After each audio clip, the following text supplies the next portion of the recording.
3 years before diagnosis is how much earlier the Mayo Clinic's AI can spot pancreatic cancer in a CT scan than the radiologists looking at the same images 3 years earlier.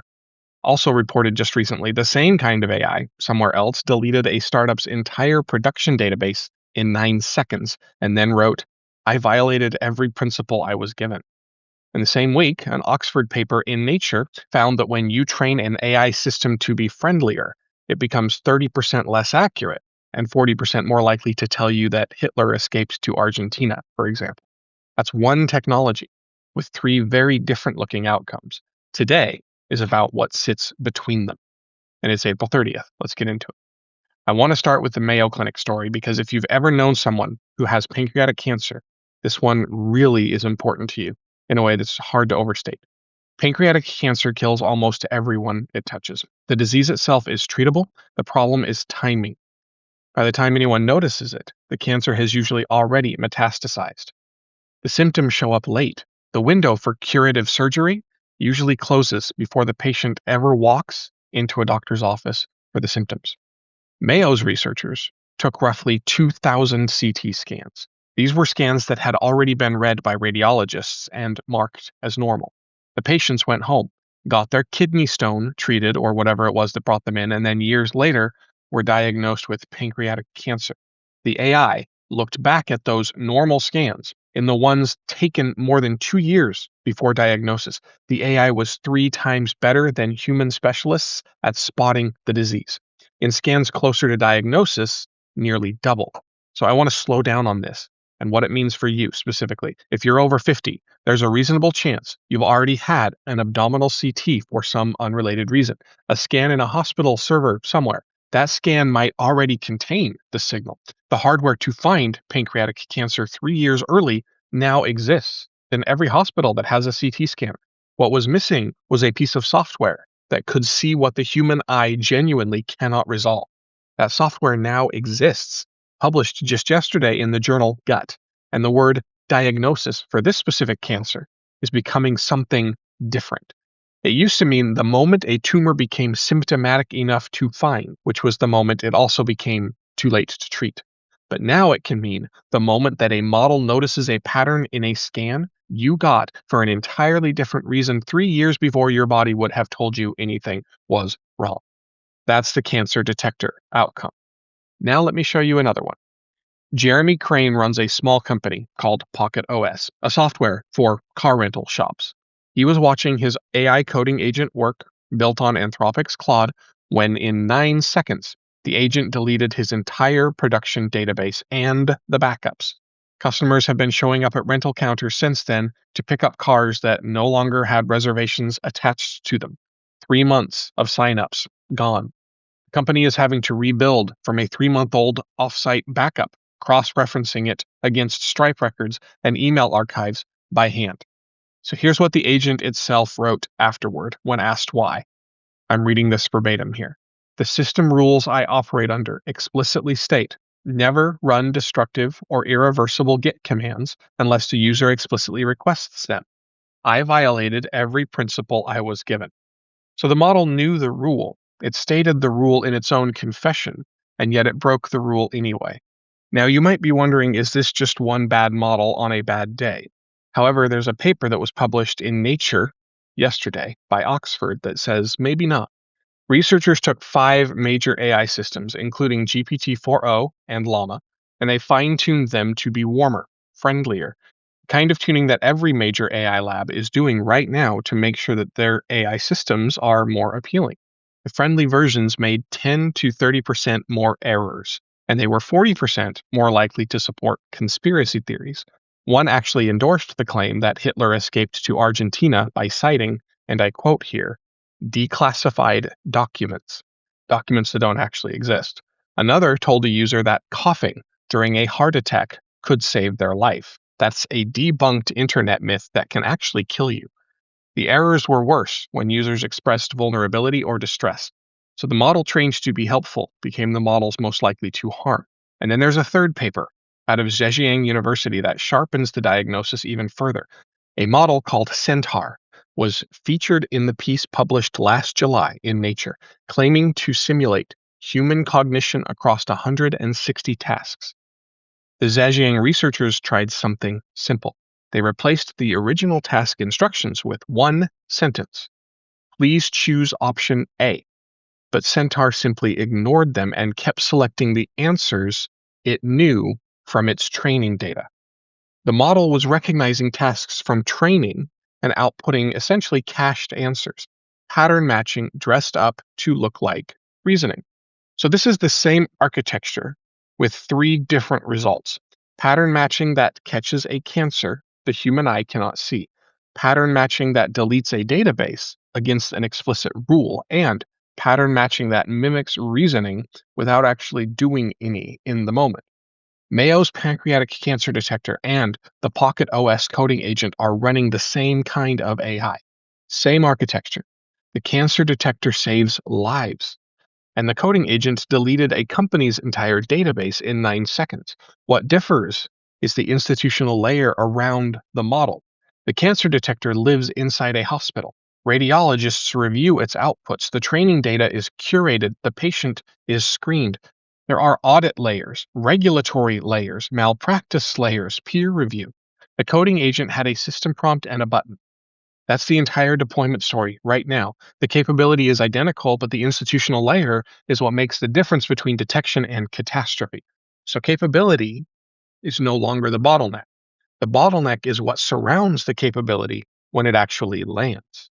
So now let's zoom out as we shift and look at the money, because this is where the trajectory shows up in dollars. Anthropic is reportedly raising a $900 billion valuation. That tops OpenAI's $852 billion round just last month. Combined, the two leading frontier labs are now valued above $1.7 trillion. That's larger than most national economies, and they are financed substantially by the same hyperscalers, Google, Amazon, that compete with them on cloud and on models. Now, the headline read is an obvious one. $2 trillion labs are locking in the future of AI. But I want to push past that because the same numbers tell a different story when you look at what they're actually pricing. A $900 billion valuation doesn't price a permanent position, it prices a window. The half-life of any frontier capability right now is measured in just months. DeepSeek V4 is already running frontier capability on domestic Chinese silicon, no NVIDIA required, with open weights. The model tier that defined the leading edge just a year ago, less than a year ago, is now running on a laptop somebody downloaded for free. The capital being committed at this scale is a wager that captured position holds long enough to compound, but it's being made in a market where the duration any single position can be defended is shrinking on its own. So 900 billion is what it costs to hold the leading edge for just a few months. Just last month it was 852 billion. What's it going to be next? The same number measures how short the lead has become. Both readings are in the same valuation, and most coverage only shows you the one.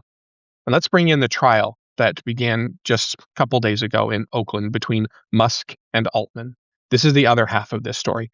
Emails entered into evidence show that Musk halted his $1 billion pledge to OpenAI in 2017, demanding 4 of 7 board seats, and texting an OpenAI board member in 2018 to, quote, actively try to move 3 or 4 people from OpenAI to Tesla, close the quote there, while he was still on OpenAI's board. Whatever the jury concludes, the trial is producing a public record of how the founders of Frontier AI talked privately about what they were building when the technology was still mostly hypothetical. This means that the architecture, being valued at $1.7 trillion, was assembled by people who were already maneuvering for control before the underlying capability existed. Now, there's more on this in today's Century Report if you want the deeper treatment. Let's shift away. 2 stories from the energy side because they underpin everything I've just said. PJM, which is the grid operator that covers about a fifth of the U.S. economy, reopened its interconnection queue yesterday. 800 plus projects, 220 gigawatts of generation seeking grid connection. Now, to put that in perspective, That is the largest single batch of a new generation entering the U.S. interconnection process in modern history. Here's the mix: 106 gigawatts of gas, 67 gigawatts of battery storage, 18 gigawatts of nuclear, 24 gigawatts of solar and wind combined.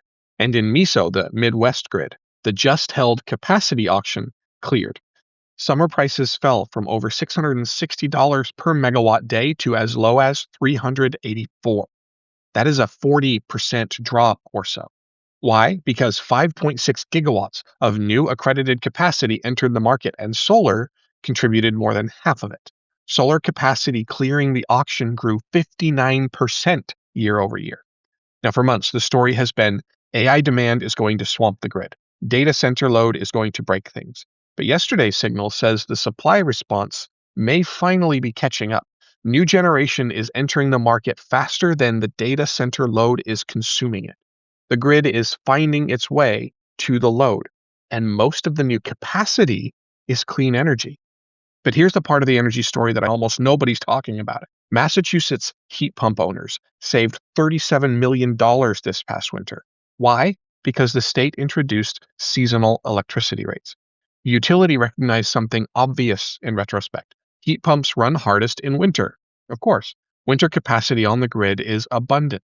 The peak the grid was actually built for is summer afternoons with everyone running air conditioning. So, charging heat pump owners as if they were causing peak load is a pricing error.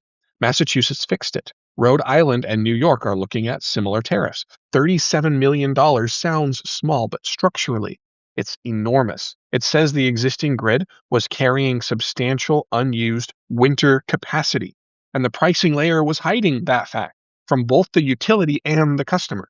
As that pricing reform spreads, the load forecast that justifies new gas peakers gets remeasured against load that already fits the available capacity. Generation is being built at gigawatt scale.